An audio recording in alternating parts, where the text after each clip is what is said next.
we have the sitar sensation who is pushing the boundaries of traditional Indian classical music. Started playing the sitar at a tender age of 10. From there on, went on to become the youngest disciple of the legendary Ravi Shankar ji. इनके concerts जब होते हैं तो लोगों का हुजूम वहाँ पर उमड़ पड़ता है. He turned to my parents and he said, this, child has a lot of potential, but इसको सही गाइडेंस की ज़रूरत है. और मैं, तकरीबन 90 साल का हो गया हूँ. अब जितना मेरे से हो सकेगा मैं इसको सिखाऊंगा. गुरुजी को पापा ने यही बात बोली कि गुरुजी, you are God for us. We have not seen God, we have seen you. क्या बात है. ये जो पंडित रविशंकर का शागिर्द हो जाना, इसके एक एडवांटेजेस तो है ही, लेकिन साथ में it also is a challenge. Even when he was collaborating with Western orchestras, they were playing the rags. उनसे अपना म्यूजिक हमने बजवाया and that was like a whole game changer. The White House performance, yeah. क्या feel थी? Generational. I asked them कि you'll have to create that environment for me so I can play. So they were like, तुम ये कौन समझ, अपने आप को क्या समझते हो? He is the influencer. Yes, he is the influencer. He's the influencer. Yeah. So definitely, and when he talks, everyone listens. We have to really give him credit for his the pride that he's brought in. Now everyone feels proud to be Indian. Online, I used to do rooms called Sitar for Mental Health, where not only I would play but also talk about mental health.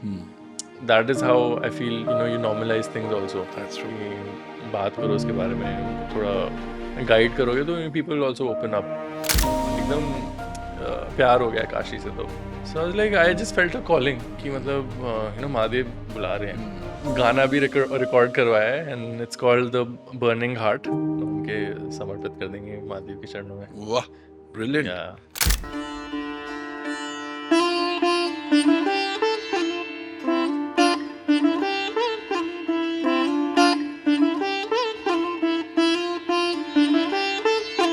Prime minister मुझे share तो फिर तो everyone will religiously listen. तो है definitely.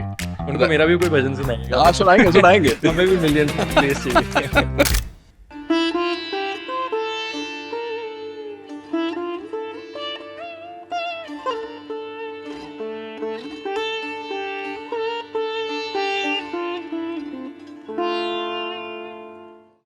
GDP podcast के आज के guest की बात ही कुछ और है. बचपन में सितार ने इनको चुना. अच्छा, फिर पंडित रविशंकर ने इन्हें अपना यंगेस्ट और आखिरी शागिर्द चुना.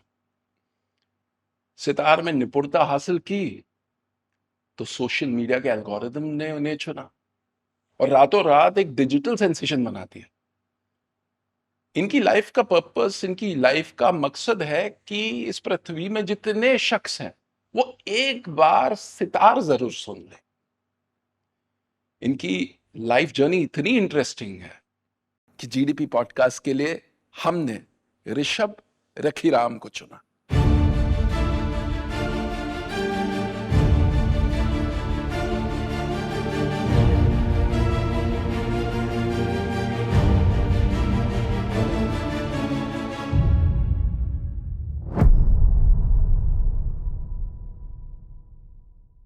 ऋषभ, स्वागत है. It's such an honor to have you. Thank you so much. Honored to be here. I was researching your life journey and it looked very surreal, magical. कुछ चमत्कार ऐसे आपकी लाइफ के हैं और कुछ चीजें जो हमारी कल्चर की हम सुनते थे वो आपकी लाइफ में दिखते हैं और वो बड़े कूल लगते हैं. जैसे पहली चीज जो मैंने ऑब्जर्व किया, हमारे ट्रेडिशन में ये कहते हैं कि the Guru finds you. Correct. शागिर्द को गुरु मिल जाता है. जी. और आपके साथ भी कुछ ऐसा ही हुआ? सही बात है. तो वो कैसे हुआ? पंडित रविशंकर जी से मुलाकात कैसे हुई? So actually, it was through a YouTube video.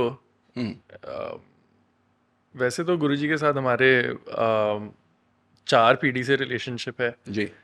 परदादा जी को जानते थे, फिर मेरे दादाजी भी उनके शागिर्द थे. एंड देन पापा ने भी उनका काम करा सितार का, and then he I got connected to him. So he saw me actually in a YouTube video where I was paying tribute to my grandfather on his अच्छा. birth तो पंडित जी anniversary. यूट्यूब वगैरह देखते थे?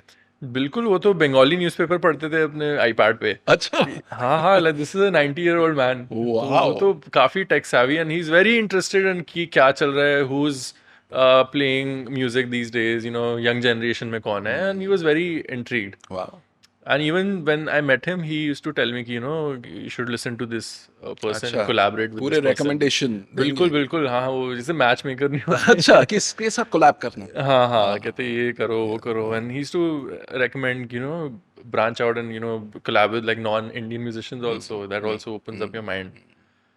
So जैसे आपने कहा, उन्होंने ही ढूंढा and तो वो उन्होंने मेरा नाम पढ़ा ऋषभ रिखी राम. So रिखी राम पढ़ के then he was like, अच्छा, ये तो अपने रिखी राम का हाँ, so he was connection like, होता अच्छा, ये तो संजय का बेटा तो नहीं है. Then he called my dad up and then he's like, you know, has Rishabh started playing sitar? And he's like, अच्छा, yeah, तब तक गुरुजी. कोई आइडिया नहीं था उनको? तब कोई आइडिया नहीं था और मैं बहुत ही मतलब इतना कोई ऐसे फॉर्मल ट्रेनिंग नहीं हो रही थी. क्या एज होगी तब?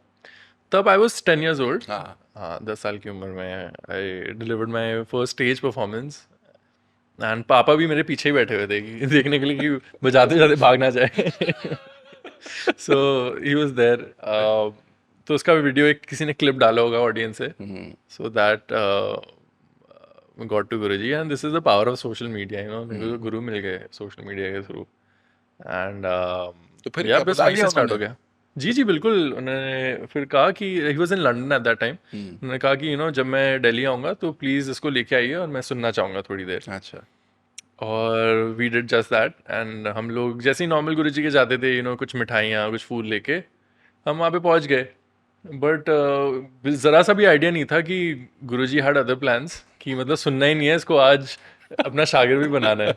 सो हम लोग बस वहाँ पे पहुँच गए एंड फिर पूरा ऐसे पूजा का माहौल था वहाँ पे, यू नो, बिल्कुल. अच्छा, सारी तैयारी हो रखी थी? बिल्कुल तैयारी है. मैच फिक्स था? हाँ बिल्कुल बिल्कुल बिल्कुल. पूरा गंडा जैसे बंद सेरेमनी हमारी जो होती है, अच्छा. बहुत पुरानी प्रथा है. You know how it's sort of like a marriage between guru and the disciple, which is an initiation ceremony as some people से.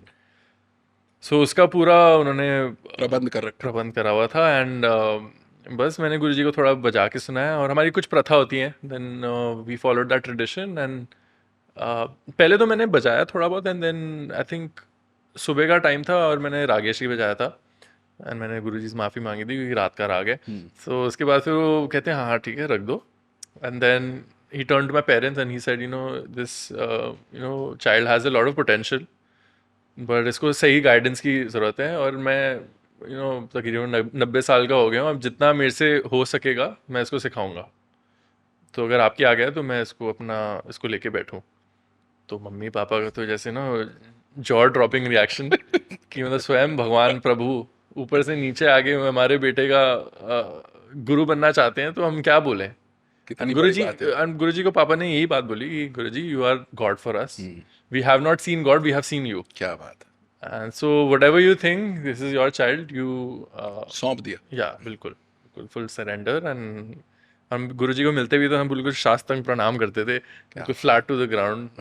कहीं पे भी हो, हमें कहीं रोड पे मिल जाए हम वैसे ही प्रणाम करते थे. गुरुजी का इतना रिस्पेक्ट था गुरुजी के लिए.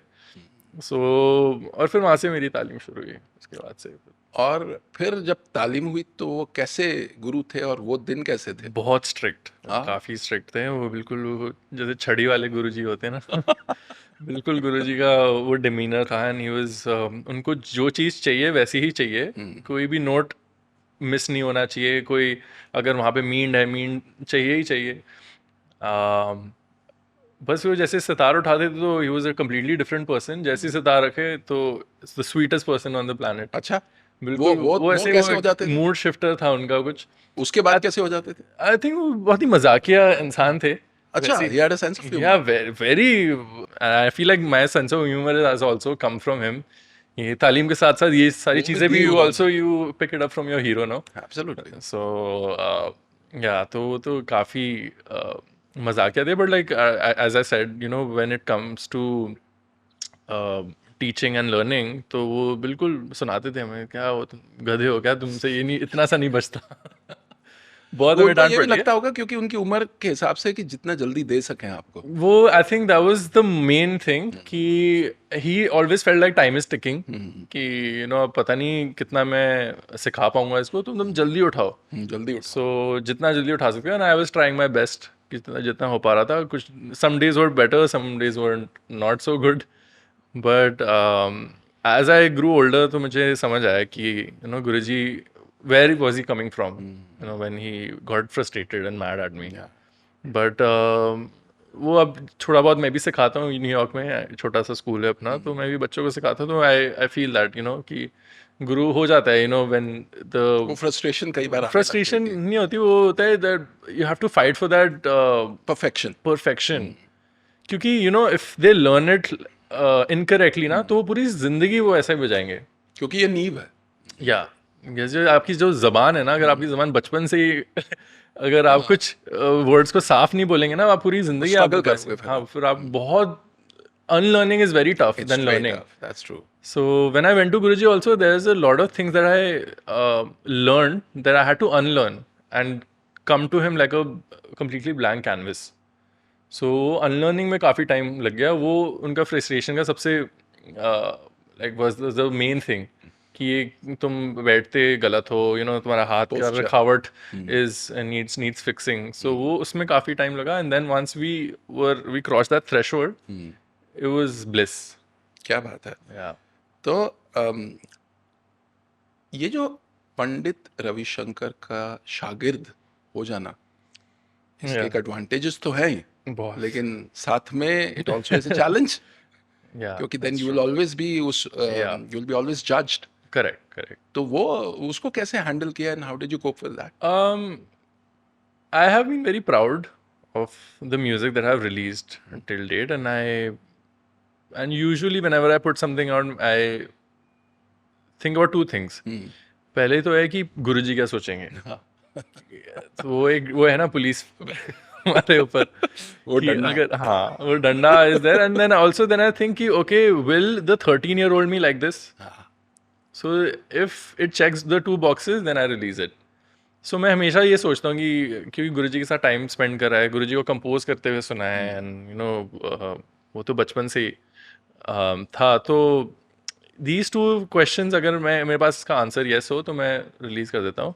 And obviously you know when you are someone's disciple, वो मिलता है कमेंट सेक्शन में, people will be comparing you with Guruji, and I find it as a big compliment कि मेरे को कंपेयर भी करा जा रहा है। यू नो हम तो अभी I think I am not even like 0.1% of what Ravishankar has done. So अभी तो बहुत आगे जाना है, अभी तो like we just like put the first step. तो it's a blessing that we get to do this in the first place. गुरुजी का नाम ले रहे हैं, and उनका आगे नाम बढ़ाना है। That's the only thing. एक चीज जो another thing which I think you picked up from him was this openness to experiment and Right. fusion. Right. You know, वो शायद शुरू से ही इस चीज के लिए open थे। I mean, what Yeah. was his outlook towards this? So he always believed that we shouldn't be distorting our music. We should keep the integrity of our music intact. And even when he was collaborating with Western orchestras, so they were playing the rags.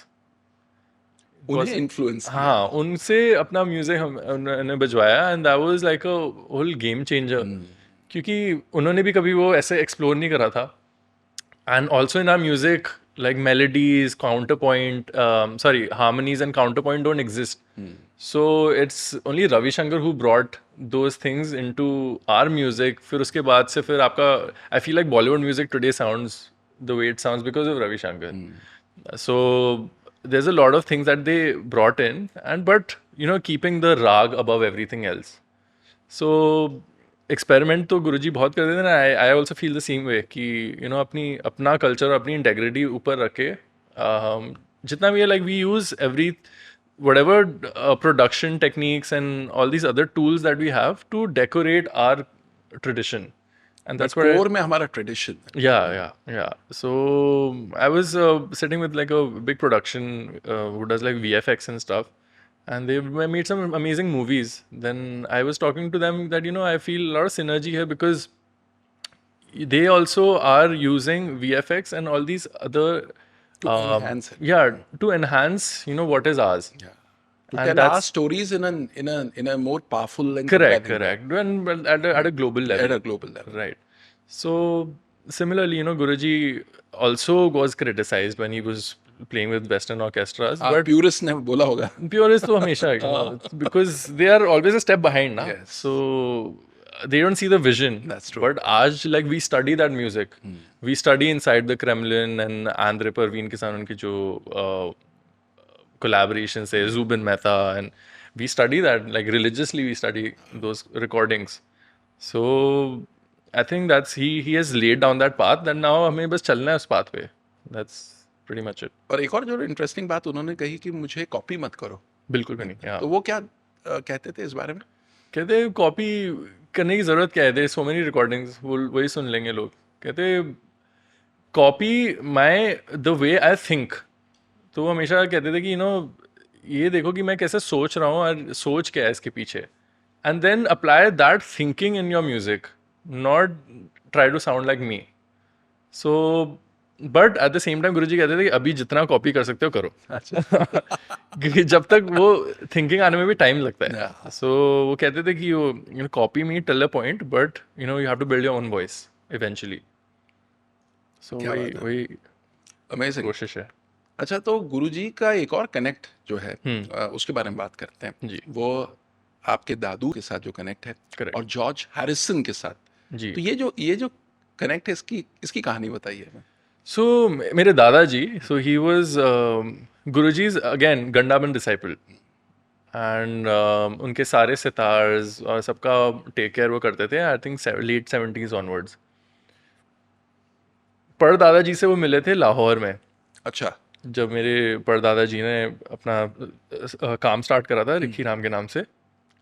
So that's when he first met Guruji, and he was also like a 6 feet tall man. अच्छा, and ऐसे ही. हाँ, I think Same वो height काटी. वहाँ से. So and गुरुजी बताते थे कि हम, क्योंकि हम तो कभी मिले नहीं पर दादाजी से, and पापा भी बहुत I don't think पापा met either. तो वो गुरुजी के मुंह से ही सुनने को मिलता था मोस्टली कि मतलब कैसे थे पर दादू, because he saw him at his prime. So वो कहते थे लंबे चौड़े आदमी थे और उनके सर पे साफा बांधा हुआ था उन्होंने. और वो आए थे मिलने और बहुत ही हम्बल और बिल्कुल प्रणाम करके मिले. और then he invited him to our store in Lahore, but गुरुजी की वो ट्रेन थी next day, so he couldn't meet. तो बट उसके बाद फिर फिर परदादू की डेथ हो गई, and then my grandfather took the business forward with him, and then फिर वो जनरेशन से जनरेशन अपनी प्रथा आ रही है. So that was the connection. Super. ये एक चीज जब मैं रिसर्च कर रहा था, ये कहानी सही है क्या कि जॉर्ज हैरिसन जी को किसी ने सितार गिफ्ट किया जी और वो सितार गिफ्ट किया और फिर उन्होंने एक वन नॉर्वेजियन वुड गाना कंपोज किया. करेक्ट. वो जब गाना पंडित जी को मिला तो उन्होंने कहा इस गाने में सितार सही नहीं बजा. और उन्होंने इंडिया उनको बोला कि तुम इंडिया आओ. या फिर इंडिया में मुलाकात होती है और इंडिया में उनको वो सितार की तालीम देते हैं. जी.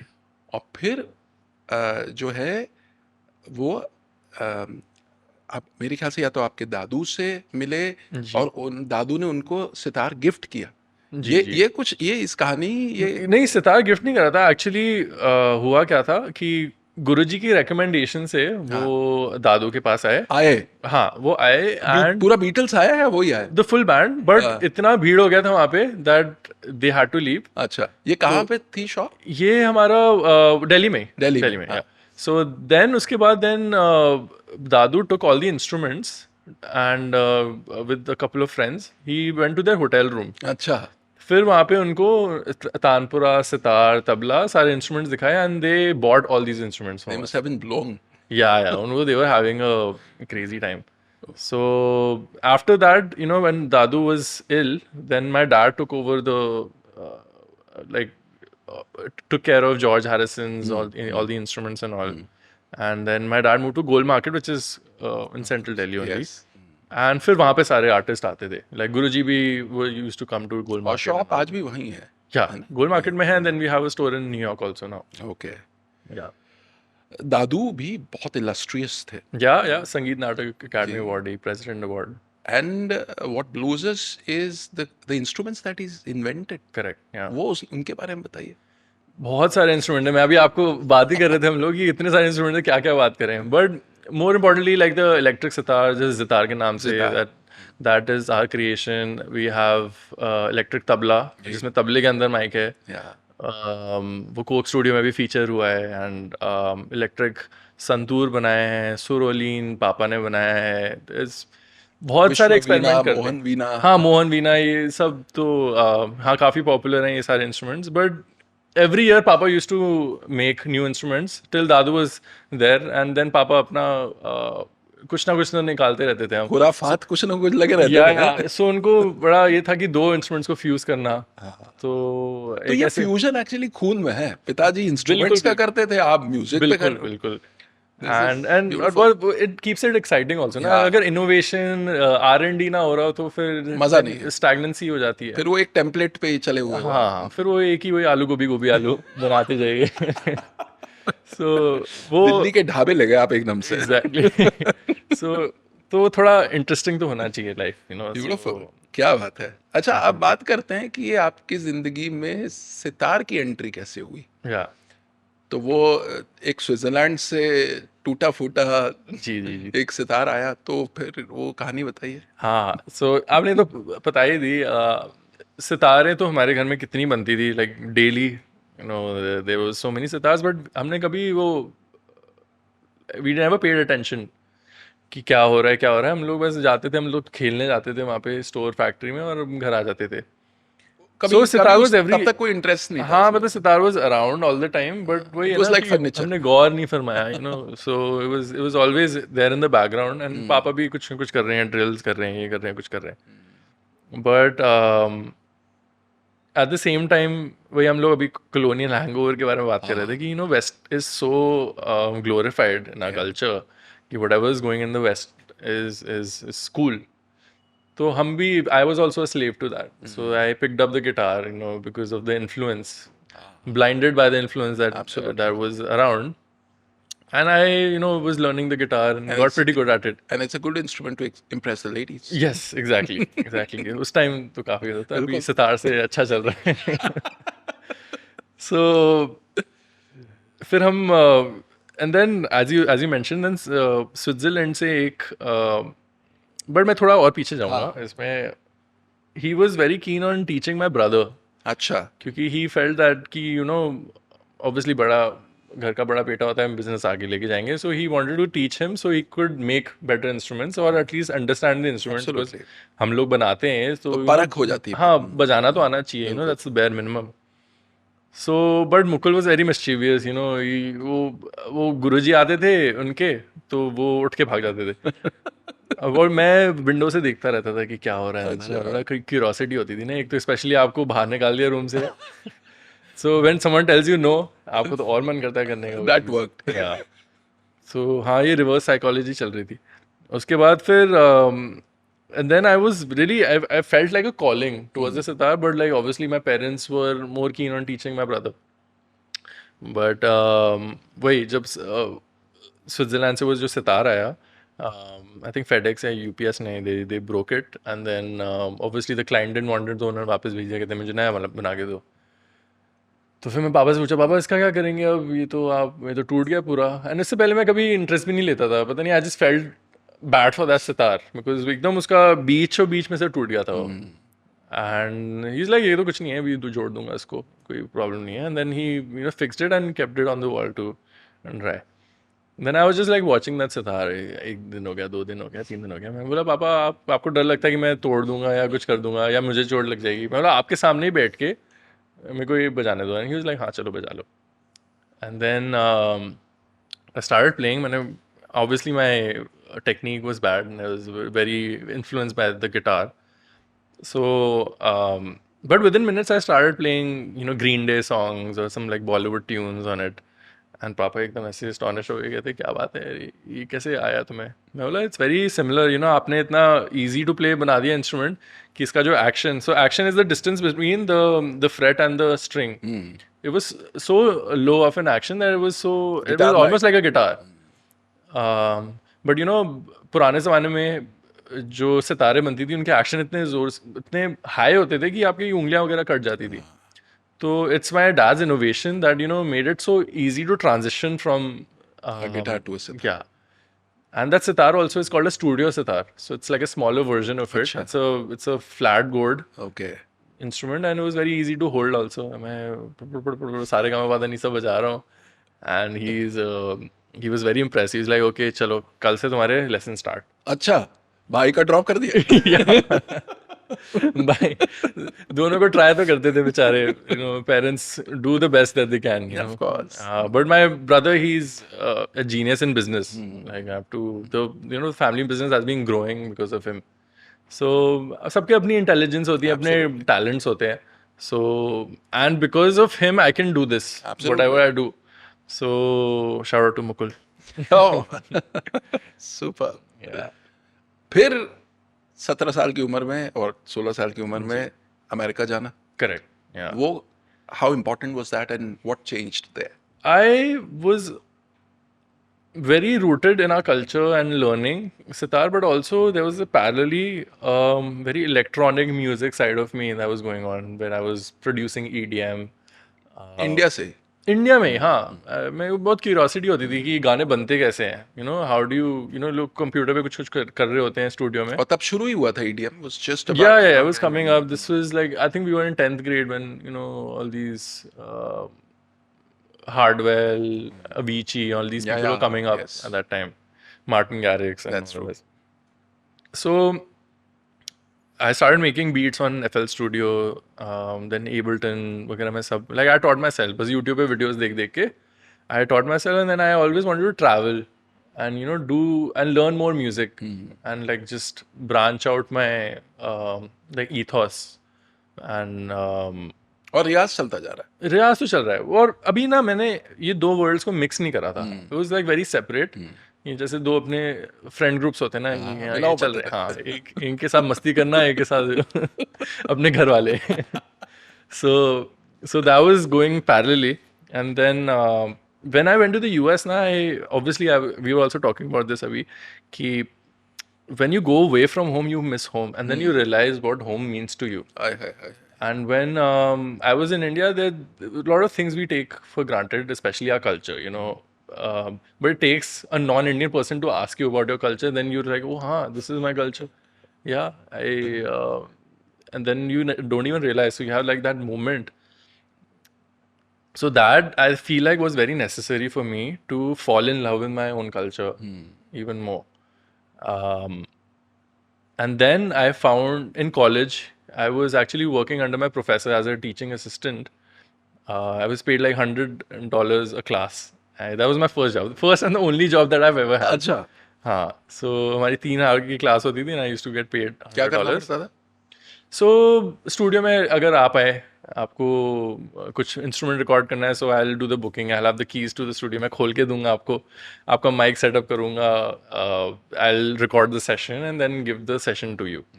So mainly like studio work mostly, but it was a very interesting learning experience for me because I learned how to produce music, record instruments, different instruments, miking, this and that. The entire discipline and the Yeah. entire. So all the recording fundamentals I learned from that the class that I was, you know, TAing for my professor, and that is the point then where I found that intersection कि मेरे को अपना जो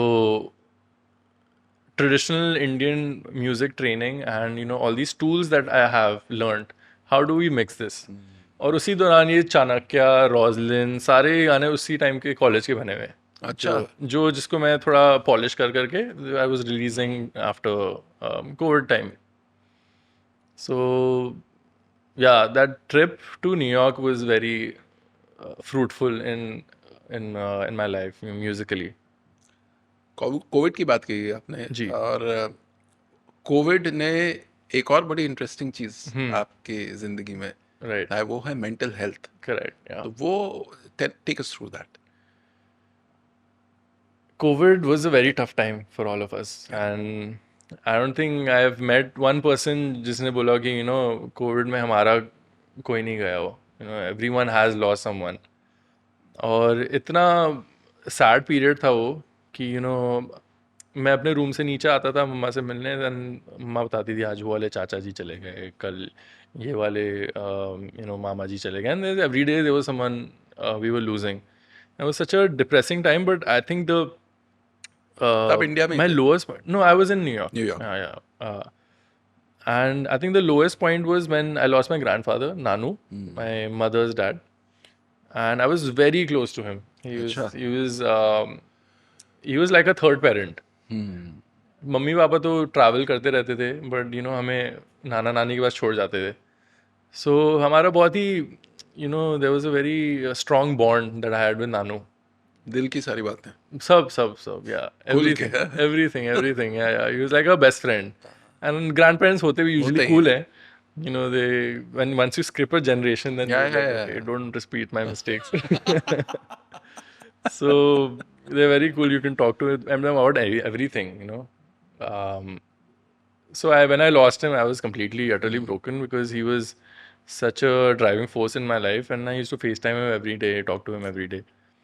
तो उसके बाद I was going through depression and anxiety, and I took a break from playing also. बिल्कुल करने का छोड़ मन नहीं, दिया, बिल्कुल मन ही नहीं करता था कुछ करने का. रूम से बाहर निकलने का मन नहीं करता था. रूम में ही खाओ, रूम में ही, बाहर ही मत निकलो कुछ नहीं. वेदर भी अजीब सा हो रहा था उस टाइम. So, but एक point के बाद I was like, this is not the way to live. I need to do something about it. I spoke to my friends also कि यार मैं क्या करूँ, मैं कुछ करने का ही नहीं मन करता. It's how do I get out of this void, this hole? और दोस्त हर वक्त एक अच्छा सर्कल था. Yes. I'm very blessed to have a very good supportive circle. ये बचपन के ही दोस्त थे या वहाँ के दोस्त थे? Actually, there were a lot of online friends that I made during COVID on Clubhouse. हाँ, क्लब हाउस तो उस टाइम पे Clubhouse was booming. Yeah, it it was was booming. तो उस पे कुछ दोस्त हैं, मैं अपने पुराने दोस्तों से, स्कूल के दोस्तों से, सबसे बात कर रहा था. मिल तो किसी के साथ नहीं सकते थे, सबसे फ़ोन पे ही बात होती थी. तो उन लोगों ने बोला कि they also said look out for yourself, try therapy. क्योंकि हमने मूवीज वगैरह में देखा है, but we've never, it's such an intimidating experience That's to true. like be It's not vulnerable in for front of someone. So I tried it and it really worked for me. पहले तो कोई appointment ही नहीं मिल रही थी उस time. आप call करिए, आपको 2 महीने बाद की अपॉइंटमेंट मिल रही थी. 2 महीने कैसे रहे हैं ऐसे यार. सो मुझे कुछ पता नहीं था थेरेपी में होता क्या है. सो मैंने साइकियाट्रिस्ट के साथ एक अपॉइंटमेंट बुक कर ली, एंड देन मैं गया अपॉइंटमेंट में, एंड देन मैं ऐसी बात करनी स्टार्ट करी. तो वो थोड़े टाइम बाद बोलते I am a psychiatrist, right. I was like अच्छा, वो क्या होता है. Then they told me that my main job is to write prescription and prescribe medication for serious cases, but we are trained in talk therapy, but like this is not our main thing. So I was like, I'm so sorry, I didn't know, and there were no appointments available for any psychotherapists. So I just had to talk to someone who's a professional, who's not invested in my life. Can't even talk to my parents about some of the things that you go through. So he was very nice. He gave me a couple sessions, and then he referred me to another therapist. But Indian doctor ही थे, so I had that comfort also. तो उसके बाद फिर we were also talking about what I do, and I told him that I'm a musician, this and that, and he was very supportive. He was like, you should practice, go out, start working out, get back into your rhythm. And then I tried that, and जब मैंने सितार पकड़ी इतने time के बाद, and I was like, wow, where were you? कहाँ थी यार. इतना सताया. And उसके बाद से rest is history. Then I started practicing again. Then we online I used to do rooms called Sitar for Mental Health, where not only I would play but also talk about mental health and going to therapy and what was my experience like. So just in case anyone wants to is going through something and wants to explore therapy, I told them, this is ऐसे hua. So that is how I feel, you normalize things also. That's true. कि बात करो उसके बारे में, उनको थोड़ा guide करोगे तो people will also open up. So that was the idea behind Sita for mental health initially. Wow. और फिर now this is like a movement today. Sita for mental health is a global phenomenon. You're traveling across the world. Yeah. तो वो कैसे evolution हुआ उसका? जी, so पहले जब हम लोग रूम्स करते थे तो 3-4 लोग आते थे, वो भी आके चले जाते थे फिर बट उसमें से कुछ लोग होते थे कि जो टिक के पूरा सुन के जाते थे, and this I used to do every single day क्योंकि मुझे काफ़ी अच्छा लग रहा था in that process that I It was healing you. Yeah, it was healing me, and it was like an outlet. मतलब जो भी अपने गिले शिकवे हैं, सितार से निकाल दो. And it was working great for me, and every day I was doing this, and हर दिन ना audience double हो रही है. 3 से 6 हो रहे हैं, 6 से 12 हो रहे हैं, 12 से 24, ऐसे करके. There was this one day there was like 4,500 people in the room, and that is like the limit of Clubhouse. कि उससे ज़्यादा नहीं आ सकते थे. तो मैंने देखा यार, like, why people are, and I wasn't saying anything, I was just playing, but I was looking at my phone. I was like, wow, 4,500 people are in this room listening to me play. And I was then I realized this is something greater than me, or could be like a thing that we can bring to real life also. Like it could be like a real life experience where we make people meditate, we talk about mental health. And that's how we started doing the shows in New York. I did the first Sita for mental health with only 30 people who came. And बहुत ही, mostly the family there. So I spoke about mental health and, what is that we are trying to do. And धीरे we came to India, we started doing tours. वो भी intimate tours थे, 60 से 100 लोगों के बीच में, every city. We did a 5-city tour, then we did an 8-city tour, 12 cities. तो ऐसे करके now, the family is like almost 4 million on Instagram itself. And it's increasing daily. And people are realizing the powers of this instrument, how it has the power to heal and make you feel something. मेरे को ना ऋषभ, जब मैं when I look at your life, एक चीज़ जो मुझे बड़ी interesting लगती है कि this magical quality that you have, that whatever you touch becomes cool. Mental health को आपने cool बना दिया. It's such a fabulous thing, and another person who has this quality is our honorable Prime Minister. मन की बात जो radio programme आता है, अच्छा. उसमें the honorable Prime Minister spoke about the importance of mental health. फिर उन्होंने एक कॉल टू एक्शन दिया to all the social media influencers, all the creators, कि आप मेंटल हेल्थ पे जरूर कंटेंट क्रिएट करो, and that had an phenomenal impact on the creators. So your views on that? Definitely, I feel like, that's what I try to do with my platform also, ki encourage people to, talk about mental health as much as they can, because as we were also discussing that, that's how we normalize things. It's like an elephant is in the room and we're not addressing it. And there are so many, diseases that stem from mental health issues which need to be addressed, and definitely, PM is doing such great work, and we are inspired. And deeply inspired. Absolutely. And especially when a head of state speaks about it. Correct. Then you notice, and then, that kind of... He is the influencer. Yes, he is the influencer. He's the influencer, yeah. So definitely, and when he talks, everyone listens. That's true. So definitely, and he is, very astutely using that power, because with great power comes great responsibility also. Absolutely. Definitely. अच्छा, आप थोड़ी आपकी live performances की बात करते हैं. जी. The White House performance, the Diwali party. Yeah. क्या feel थी? Generational. It's a legendary moment. Amazing experience.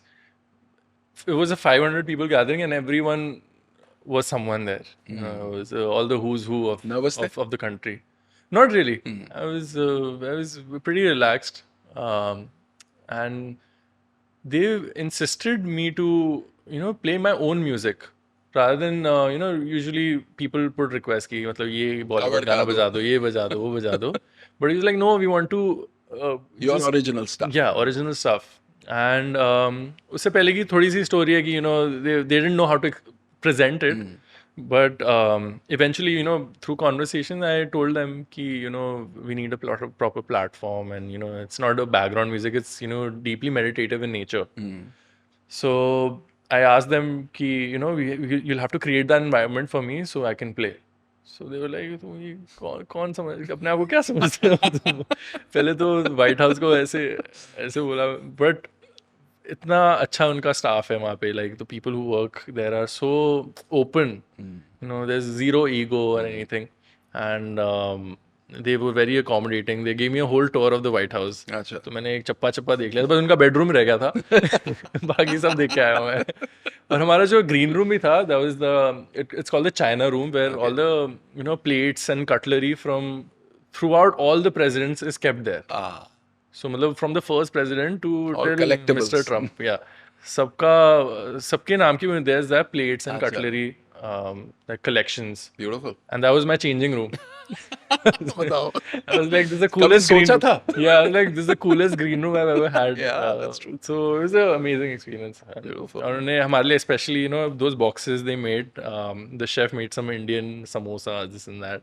So जितना इतने प्यार से accommodate करा उन्होंने, and obviously it was a historic event कि पहली बार इस तरह से पूरा व्हाइट हाउस उन्होंने सजा दिया दुल्हन किसी की तरह. सितारिस ने आज तक परफॉर्म नहीं किया होगा. सितारिस में, और there was no Diwali ever celebrated in the White House in that with that grandeur. Wow.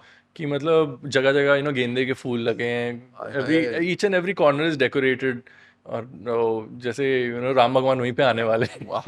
क्या So, and obviously as you said, first Indian instrumentalist to perform solo in the White House, क्योंकि performances तो बहुत हुई हैं, but वो बाहर reception में होती थी. बट मेरी लड़ाई यही थी कि मैं अपना म्यूजिक प्रेजेंट करूँगा. I am representing my gurus and my music has to be on the main stage. क्या बात है. So they were very accommodating of that, and that's how we created history. Yeah. 2019 में ह्यूस्टन में howdy Modi, Oh yeah. वो how was that experience? So I have to give it to Modi ji that he gave me my first stadium show, and I think they showed him a bunch of videos, and he liked my performance the best. And then I headlined the show right before his speech. Or there was a point where I played Sare Jahan Se Acha for in between my set. एकदम से मेरे को वो inspiration आई और मैंने बजाने लग गया.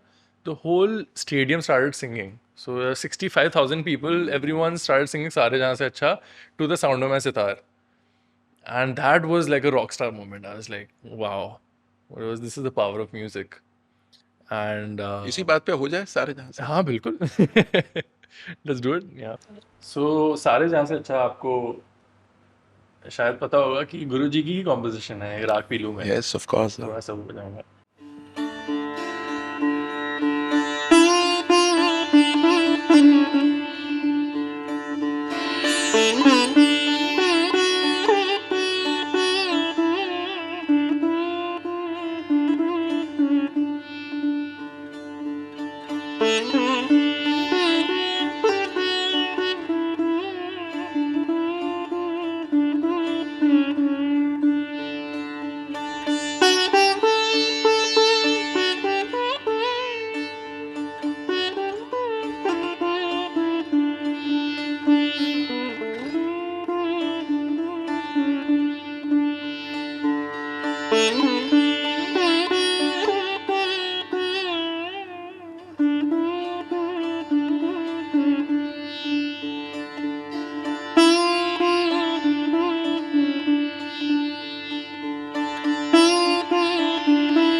Ooh. Wow. Surreal. Too good. तो उसके बाद ऑनरेबल प्राइम मिनिस्टर से मुलाकात का मौका मिला. बहुत briefly we quickly shook his hands, and because obviously it was a very busy day for him. But या मिलने की तमन्ना तो है, अच्छे से बैठ के तो ये बातें हुई, ये थोड़ा भी जो भी वर्ल्ड में हो रहा है पहले सेटल डाउन हो जाए फिर आराम से बैठेंगे। अच्छा, दूर से जब आप उनको ऑब्जर्व करते हो जी जी। तो 3 क्या चीजें आपको बड़ी कूल लगती हैं अबाउट? सी कूल तो बहुत चीज़ें हैं, but main thing I think we have to really give him credit for is like the pride that he's brought in. Now everyone feels proud to be Indian, you know, and that him and the whole government and everyone has been working. Me personally also have been working towards making people feel proud that हमारा music भी can be on the level of big bands and जिस level पे बोल रहे हैं concerts, हमारे music के भी concerts उस level पे हो सकते हैं. So definitely that's like one thing that there's a movement, like there's a new India movement that ये है हमारा culture, and I think that trumps all the other thing. And second, उनका मेरा birthday same है हम दोनों का. Really? Yeah, 17 September. Yeah. That is so cool. एक और चीज जो which is a standout about the Honorable Prime Minister is that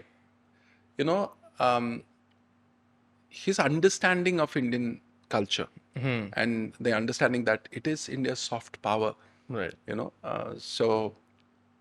Like in the all the major events that happens, global events, the G20 that happened, तो जितने बड़े dignitaries आए उन सबको इंडिया की कल्चरल चीजें गिफ्ट की गई. अच्छा. या वाह. सो तो उसका पहली बार पैठनी साड़ी के बारे में हमें पता चला. और कौन वो सी साड़ी के बारे में? पैठनी. पैठनी. It's from Maharashtra. वाह. तो इन चीजों का फिर ग्लोबल स्टेज में जब वो चीज जाती है, मोदी जी गिफ्ट करते हैं टू द ग्लोबल लीडर्स, फिर उसके बारे में कॉन्वर्जेशंस होती हैं, तो फिर लोग people start looking up and then they understand कि यार ये खूबसूरती है. और वो अपने प्लेटफॉर्म का सही utilization for your culture. Correct. I think that right balance. जैसे मैंने देखा था जब राम मंदिर की प्राण प्रतिष्ठा चल रही थी, so the Honorable Prime Minister was using his platform to put out all kinds of messaging, which is like regular stuff and around Ram Mandir. But Right. on one thing which was very impressive was there was one bhajan that he would share every day. It would be a Ram bhajan, something related to the temple, the theme. It's not heard of for a figurehead to use his platform to also showcase our music and our culture. Correct. So उसके बाद वो सारे millions में चले गए, वो सारे artist. Prime minister will share, तो फिर तो एवरीवन विल रिलीजियसली लिसन. वो तो है डेफिनेटली. उनको मेरा भी कोई भजन सुनाएगा. हाँ, सुनाएंगे. हमें भी मिलियन प्लेस चाहिए. कई चीजों के ये आपकी लाइफ में कनेक्शंस हैं और एक ऐसा कनेक्शन है वाराणसी का. जी बिल्कुल. तो ये कनेक्शन शुरू कैसे हुआ? सो ये शुरू पता नहीं, मन में ही एक कॉलिंग थी कि इस बार जब इंडिया जाएंगे तो वाराणसी जाना है, क्योंकि इतना सुना है और गोरे लोगों के मुंह से सुना है, राइट, कि what's your favourite place in India? Varanasi. Like अच्छा, ऐसा क्या है? हमें like us Indian, I was living in Delhi, हम कहीं ट्रैवल ही नहीं करा before touring, we didn't travel at all. So I was like, I just felt a calling कि मतलब महादेव बुला रहे हैं. तो then I went there and surreal experience. मैं गया वहाँ पे तो काशी विश्वनाथ में शिव कैलाश चल रहा था, लाइक मेरा ही गाना चल रहा था. क्या बात कर रहे हो? बिल्कुल. एंड आई वाज लाइक, ये क्या हो गया? लाइक, और सब रोक के मिल रहे हैं, फोटो खिंचवा रहे हैं, एंड सब इतना प्यार दे रहे हैं. And I this was which year? Last year only, in November I went. इतना प्यार दिया, इतना खाना ठुसा के भेजा उन्होंने मुझे वापस कि मैं अभी आप मान लीजिए 6 महीने में 3-4 बार हो गया हूँ वाराणसी, एंड एकदम प्यार हो गया काशी से. तो अच्छा, आपकी टीम बता रही थी अभी रिसेंटली एक और अभी एक्सपीरियंस हुआ है, महादेव ने एक और. जी महादेव ने बुला के गाना भी रिकॉर्ड करवाया है, and it's called the burning heart. मरने का घाट के लिए we dedicated a tribute song, क्योंकि वो उस जगह की इतनी एनर्जी है और कितने लोगों को मोक्ष प्राप्त होता है उसकी अग्नि से. तो उस अग्नि के नाम पे हमने ये गाना निकाला है। तो 3 दिन का हमारा शूट था, अभी ख़त्म हुआ है, अभी वहीं से आ रहे हैं सीधा। अच्छा, एंड अभी 27-28 को भी हम विल रिलीज इट, उनके समर्पित कर देंगे महादेव के चरणों में। वाह, ब्रिलियंट, या सो ऑसम। तो बर्निंग घाट का एक जरा सा सैंपल हो जाए। बिल्कुल बिल्कुल ज़रूर।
कब हो रहा है रिलीज है? ये आ रहा है 27 जून। We are looking forward to this. Thank you so much.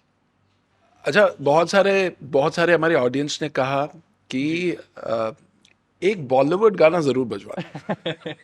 बताइए कौन सा फिर? अब तुम ही देखो ना। अरे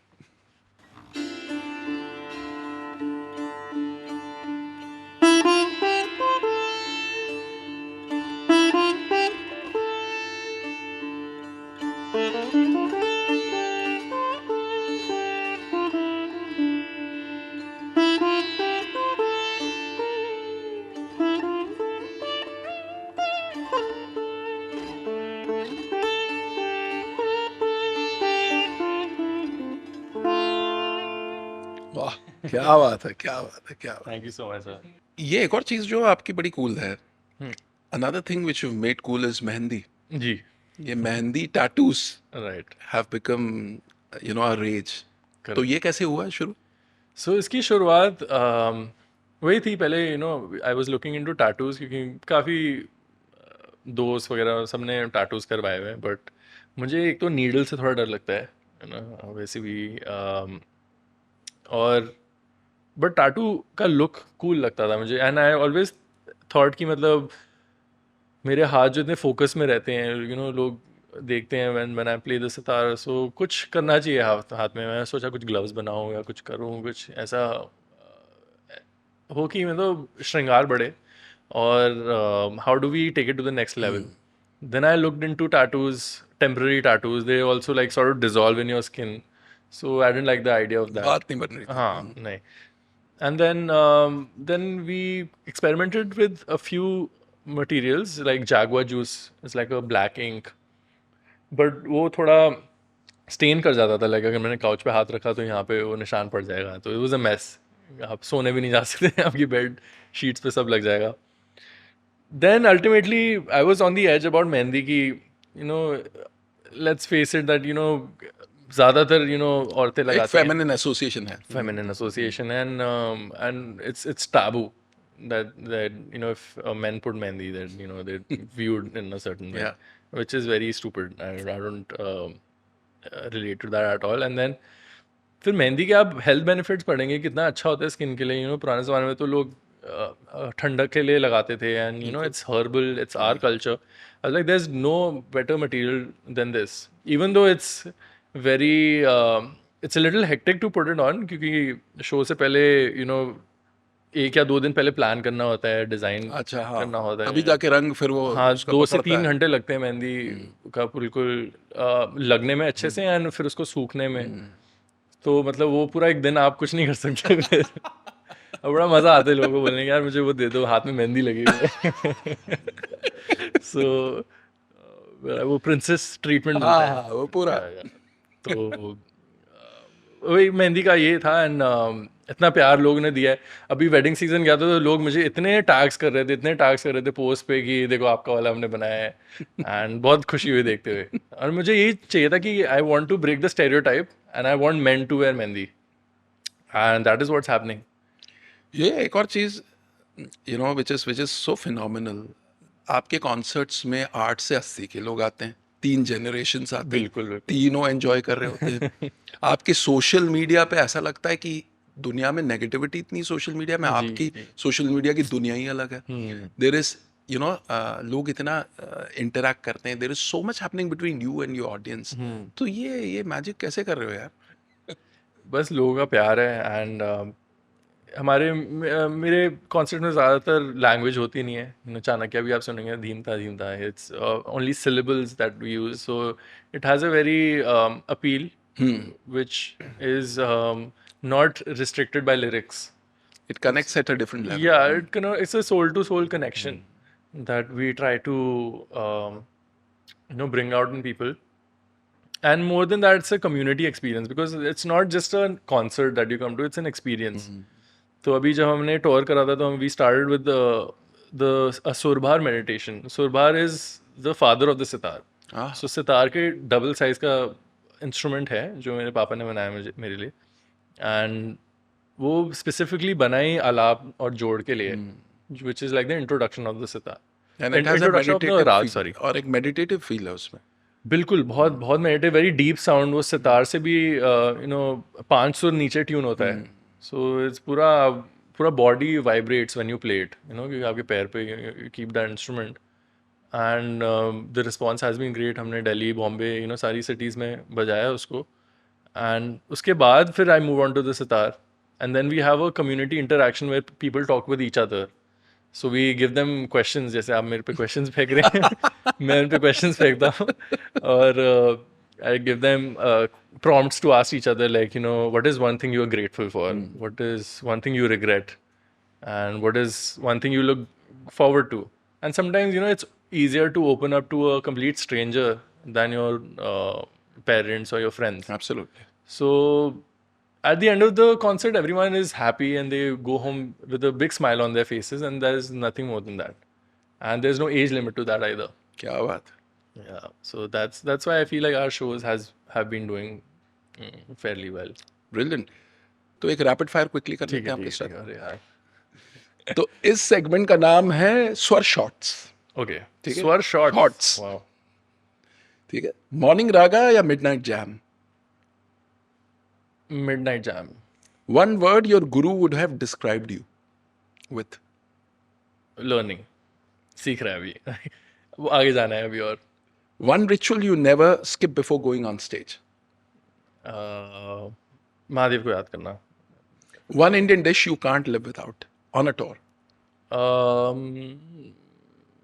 दाल makhani. One comfort music genre that you listen to if you're not playing the sitar. Slow jazz. What's the last track that you heard on repeat? Almost Blue by Chet Baker. If your life had a background score, it would be? This is a tough one. I would say Kautilya. A global musician that you'd like to collaborate with. A global musician. एक ही शख्स थे जिनके साथ मेरे को collaborate करने का बहुत मन था, वो तो चले गए मेरे गुरुजी. बाकी whatever comes my way. Which is harder to carry on, Pandit Ravi Shankar's legacy or Rikhi Ram's craftsmanship? I think it's both, and two very crucial and different legacies. So it's not one over the other, but yeah, family की legacy भी को भी आगे बढ़ाना है, definitely. The Prime Minister, let's imagine the Prime Minister invites you Okay. to his residence and says कि कुछ बजाओ. तो क्या बजाओगे? I think he would enjoy Shiv Kailash. तो थोड़ा Shiv Kailash सुनाएंगे. Power habits that have helped you get so far. Maybe 3. Power habits. Yeah. Meditation, 100%. I wasn't super religious, and I'm not super religious, but पूजा और भक्ति में पहले इतना मैं नहीं था, बट अब I have realized its powers. So these are the two things, and third is discipline. रोज करते हो पूजा? रोज तो नहीं, बट जब मौका मिले. फ्रीक्वेंसी तो बढ़ गई है. बढ़ गई है. हाँ, बढ़ और गई. मजा आने लगा? बिल्कुल बिल्कुल. मज़े से ज़्यादा बस अच्छा दिलासा लगती है दिल को. थोड़ा ऐसे लगता है कि ऊपर कोई है, who's taking care of you. So वो अब as That's we a grow superpower. as you grow mature and you believe that you're here for something, Yes. और उनका कुछ प्लान है आपके लिए, so you go deeper and deeper into that feeling, and yeah, they guide you. Beautiful.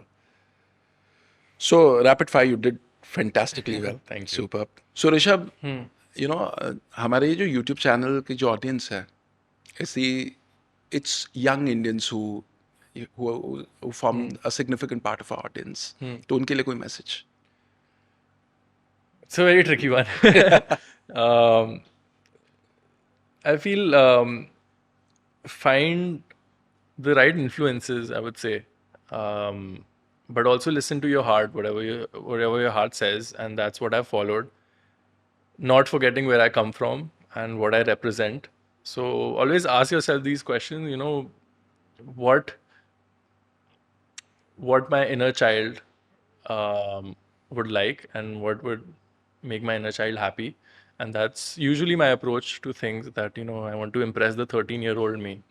कि मैं 13 साल का ऋषभ देख के लगना चाहिए कि हाँ, I want to be like this person. So yeah, that's my message. That's a great filter. Rishabh, बड़ा मजा आया यार इस conversation में. I think it was one of the best podcasts that I ever done. अरे क्या बात. It's just Coming from you, big compliment. Thank you. Thank you so much. It was brilliant. Thank you so much. Thank you, sir. Thank you. Thank you. Thank you so much. Namaskar.